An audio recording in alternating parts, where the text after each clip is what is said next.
Bueno, conversábamos hace un ratito del mural del Parque San Borja, ¿no es cierto?, que causó bastante polémica por imágenes sexuales explícitas y que fue cubierto durante la noche con pintura blanca por el grupo Legión Zorro, un grupo que se identifica como católico y anticomunista. Pero eso nos podría hacer creer que solamente hay un grupo que se opone a la manifestación de imágenes de contenido homosexual, por ejemplo, que está detrás, y no es así. La verdad es que el mural recibió críticas de distintos lados y en particular de las organizaciones que trabajan con la niñez y la protección de la niñez, desde la Defensoría de la Niñez hasta organizaciones vinculadas a las víctimas de violencia o de abuso sexual en la infancia. Vamos a conversar con Vinca Jackson, psicóloga, escritora y también activista por estos temas, sobre el mural en particular y entender cuáles son las problemáticas que presentaba, sobre todo porque la opinión pública se ha enfrascado en discusiones vinculadas con no es para tanto, o los niños ven otras cosas similares. Vamos a ver si realmente es grave o no. ¿Cómo estás, Vinca? Bien, Lucía, gracias. Muy bien. Gracias por la invitación. Muchas gracias a ti por darte el tiempo de conversar con nosotros para tratar de aprender además contigo, activista en materia de abusos sexuales en la infancia, sobre por qué se levantan las críticas a un mural en el espacio público con ese contenido. A ver, sí, como tú bien decías, la polémica se ha diseminado y tomado distintos cauces, y para variar, la sensación que queda es que la distinción principal acá, que es como lo que pertenece al mundo de los adultos y al mundo de los niños, como que se evapora. Y no me refiero solo a niños, como he leído por ahí, los niños ven cosas peores en el celular, los niños tienen más criterio, más sensatez, eh, habría que analizar mejor el mundo de los niños y de los adolescentes. Yo en realidad el rol de abogado del diablo lo quiero concentrar sobre todo en las etapas de la primera infancia y de la preescolaridad o de la básica temprana, eh, y en lo que realmente apuntó muy bien la Defensoría de la Niñez, y no por primera vez. Eso yo quería hacer un recordatorio, que durante el estallido hubo performances de grupos en pleno día, en horarios donde circulaban niños y niñas, y la Defensoría también interpuso un recurso. Fue más drástico inclusive, no fue solamente una consulta ni una petición, porque eso constituía abuso sexual infantil. Y para entender y partir desde esta... A ver, puede ser opinable para muchos, pero en rigor las definiciones de abuso, y eso no lo manda uno, señalan que la exposición de los niños a contenidos sexuales adultos explícitos, y ojo, explícitos, nos agrega además violentos, no violentos, o de tal o cuales características, es un abuso. Esa imposición se deja irrumpir sobre mentes que están recién en desarrollo. La maduración del cerebro lleva 25 años, y la parte más importante es en los primeros 3 años de vida y luego los primeros 5. Entonces, de verdad que no poder acoger esta noción y esta distinción de lo que pertenece a lo adulto y lo público, más allá de todo juicio moral, es desoladora. Yo entiendo que se cree un dilema entre la libertad de expresión eh, y la censura, pero la batalla no es esa, y en realidad me carga la palabra batalla. La pregunta es, ¿qué cuida más? ¿Qué pasa en la relación nuestra como seres humanos, ciudadanos, con la ciudad, y los ciudadanos niños también, que viven en la ciudad? La pregunta que yo también me he hecho todo este rato es cómo quienes pintaron o autorizaron o incluso vieron este mural varios días sin, sin mayor comentario. Y ayer alguien, vecino del barrio, decía, bueno, ¿qué saca uno con reclamar? ¿Ya? ¿O qué saca uno con decir nada? Esa desesperanza aprendida quizás también puede explicar parte del silencio.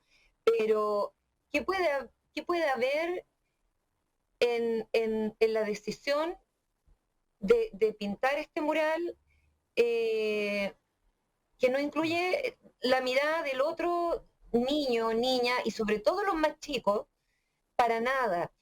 Es sobre ese punto ciego también que a mí me parece importante reflexionar, como la relación de la ciudad y el espacio público con los niños y Sí, las niñas y niñas. sí, Vinca, hola, ¿cómo estás? Buena Hola, tarde ya. Oye, sí, te encuentro razón en todo sentido y sobre todo que esto, creo yo, demuestra que somos muy ignorantes en esta temática de lo que significa el abuso sexual de menores en una cuestión tan simple como esta.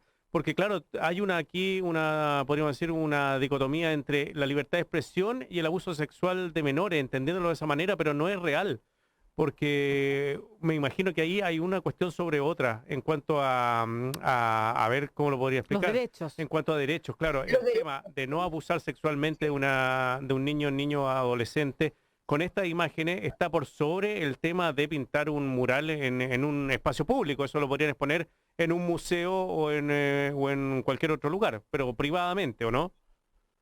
Sí, mira, yo creo que es central eso que tú dices. Por una parte, el no dañarás o no vulnerarás, o sea, es como un mandato principal.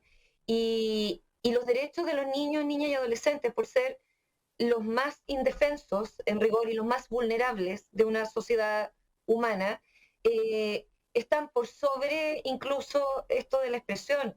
Ayer lo explicaba también un abogado y lo explicaban desde el centro del Observatorio de Derechos Humanos en la Universidad de Talca. Efectivamente, yo vi que ahora estaba pintado esto. Yo ayer decía, bueno, no se podrá desplazar el muro completo para en respeto al trabajo Del del artista, colectivo claro. del artista o los artistas, no estoy bien informada, y trasladarlo a un lugar donde sean los adultos quienes a sí mismos puedan elegir o no verlo. Ujú. Acá no hay una imposición desde el espacio público donde no alcanzas ni a preguntarte nada y si vas pasando con un niño chico, ya está, y tendrás que hacer lo que puedas con eso. Y frente a, yo creo que más que el no abusarás, incluso es cuidar. O Mm. sea, y cuidar no significa sobreproteger ni tapar realidades, y como muchos dijeron ayer, los niños están expuestos a muchas más violencias. Sí, o sea, los campamentos en las plazas y en los parques, la pobreza, eh, a mí esa es una pregunta que me sigue apretando.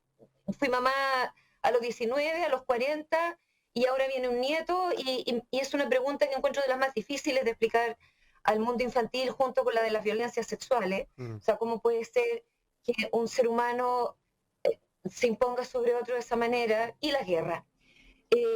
Pero acá estamos hablando de una cuestión que está bien claramente tipificada y que yo también llamaría como a la reflexión sobre este espacio de la ciudad. Uno ve rayados también muerte a tal, muerte a cual, muerte a todos estos por Mm. determinados grupos. Y entonces, hoy día en la mañana alguien decía, esto sirvió para que hubiese violencia o ataque Sí, pues. contra las disidencias sexuales, o bien para darle como afrecho o pila a grupos conservadores de ultraderecha. Y yo decía, claro, esa es una terrible consecuencia de algo que además no conversamos siempre, porque en realidad lo que es el espacio de la ciudad y este tipo de manifestaciones que pueden ser o vulneradoras o violentas, las dejamos pasar, depende de quién se trate también. Y yo creo que en eso también hay que sincerarnos, porque depende de lo que esté rayado o pintado. Mm. Muchas veces yo creo que el mérito de la Defensoría y de organizaciones que trabajan en niñez y de varias personas que salieron ayer a comentar estos hechos, es que independientemente del gobierno de turno, hay un imperativo de cuidado que es el que Mm. se trata de acá poner sobre la mesa. Sí. Y apenas que eso no sea lo que sea más importante en la discusión. Y dos cosas malas no hacen una buena. O sea, cuando la No, respuesta es los niños están más expuestos o están expuestos todo el tiempo a otras violencias. O sea, ojalá eliminemos también esas violencias del espacio público. Sí. No significa No, entonces que sumémosles otras, total, ya están resistiendo las que ven exactamente. a día, entonces sumémosle otras. Pero a mí me parece importante que tú ojalá, Vinca, nos puedas como profundizar respecto de por qué la exposición a imágenes de sexo explícito es un abuso sexual o es un abuso a menores. A ver, yo creo que en virtud del poco tiempo que tenemos, voy a irme directo a consecuencias que hemos visto en la esfera de trabajo en la que estamos. Una puede ser tremendamente traumático, o sea, hay una irrupción de un contenido que, insisto, no hay que agregarle violento o no violento, no está en la capacidad de un niño. A ver, los niños y niñas ni siquiera pueden entenderse como víctimas de una serie de violencia, eh, no pueden entender a esa edad apenas una cierta cantidad de palabras, y yo me voy a focalizar un montón en la preescolaridad acá, Ya. porque además estamos viendo problemas en la preescolaridad y la básica de los cuales no hablamos lo suficiente. La exposición o la hipersexualización o el considerar que da lo mismo los filtros que pueda haber en relación a contenidos sexuales con los niños, los expone a situaciones donde vemos que llegan y replican eso que han visto en una imagen, ya sea pintada o audiovisual, etcétera, con otros compañeros, ¿ya? Entonces ya empieza esto a ramificarse, que genera la búsqueda de más respuestas o más imágenes, y tenemos luego en la progresión a niños de más edad. A ver, puede sonar una exageración y alarmista, pero son cosas que están pasando, de niños internados por problemas de adicción a la pornografía, ¿ya? Entonces, cuando tú ves que además existe el riesgo de que esto se naturalice, porque no hay una distinción, no hay un disclaimer que diga, Claro. no sé, Claro. antes de entrar La aquí visión hay crítica. un mural, que bla, no sé, ¿por qué no hacer eso también, no solo con otros niños? Si un adulto te lo pide, o si otros adultos lo están haciendo, ¿qué más da que el niño esté expuesto? Eso también es considerado abuso. Entonces, es muy extraño no poder explicar que la exposición de los niños a un acto sexual en vivo sería reprochado por todos. El pasarle un teléfono con videos o imágenes o pinturas incluso, si tú quieres, ¿ya? Con contenido que los niños no pueden procesar y que son altamente sexualizados, sería una vulneración también y una irrupción dentro de su desarrollo. En cambio, esto, por algún motivo, como que nos elude. Las consecuencias son bien claras, se ven, eh, la, la, la, nos llegan en consultas o en llamados cada día, y encima, si le sumamos 2 años de pandemia, ya entrando al tercero, y uno primero, donde fue mucho más intensivo el tema de la hiperconexión, y eso quedó, no es que, ok, volvimos a semipresencialidad, entonces volvemos a semiconexión, o volvemos a presencialidad, entonces volvemos a mínima conexión. Eso ya quedó instalado, y eso abrió también otras puertas. Cuando tú tienes que hace 5 años hablabas de los fenómenos de compartir nudes o packs Claro. en la educación superior, y hoy estamos hablando de eso a los 9 o 10 años, claramente ha habido una ausencia de cuidado, y acá yo siempre he dicho, prefiero pecar quizás de más que de menos, Mm. y a alguien le puede parecer esto un detalle insignificante, y puede serlo en el gran esquema de las cosas, ¿sabes? Como guerra, tráfico sexual, pobreza, la tierra cayéndose a pedazos. A más de alguien le puede parecer que esto es pequeño en proporción, pero es desde los pequeños gestos de cuidado, desde los pequeños gestos donde abrimos esta conversación, porque es como que hablamos de violencia sexual y las condenamos Claro. sin considerar que hay un recorrido previo a eso, donde pudimos interceder, donde pudimos acompañar, donde pudimos tener la conversación incómoda, conflictiva, contradictoria. A mí también me cuesta, y me doy cuenta, incluso en estas conversaciones o en clases con alumnos, que el hablar de ciertas cosas te va llevando en saltos internos, ya, pero no los tenemos todos resueltos. Pero yo creo que hay una claridad, y esa es, dentro de la colectividad humana, los más chicos de verdad son primero. Y luego el tema de derechos tiene como una prevalencia sobre los demás. Y el cuidado, la interrupción o la prevención de vulneraciones me suena como que debería ser una urgencia mucho mayor. Se abusó, y perdón que diga esto, porque hemos hablado mucho de las protestas últimamente y de los acosos y del mes de la mujer, etcétera, y de los feminismos de todas las olas, pero resulta que a fines de febrero se abusó de una niñita de 2 años en una fiesta para adultos, ¿ya? En un restaurante donde se festejaba algo entre adultos, y sí hubo como esta reacción del momento frente a la tragedia, y nada, no hay niñitas de 2 años o de 4, así como el Frente Unido de los preescolares o de los infantes, que puedan levantar la voz frente a eso. Hace 4 años murió una niñita en las mismas condiciones, esta niñita quedó hospitalizada, pero sobrevivir no es una gracia cuando seguimos repitiendo en el fondo la misma apertura de flancos expuestos. No se trata de juzgar, tampoco. Hay una comunidad entera que no estuvo atenta o que ha naturalizado ciertas cosas. A mí alguien me decía, bueno, es que si uno no puede ir a una celebración porque tiene un niño chico, bueno, mientras no esté la celebración ajustada a eso también, y eso significa, comillas, sacrificio para los adultos, no tomar, no droga, no una serie de cosas a lo mejor, entonces uno no va. Y lamento ser tan categórica, no se puede ir a todo. Y si vamos, entonces asumiendo que hay que estar atentos. ¿Cuántas víctimas de abuso sexual infantil fueron abusadas en su propia casa, en domingos de almuerzos familiares, con toda la familia en un lado y en otro lado la niña o el niño viviendo todo este flagelo?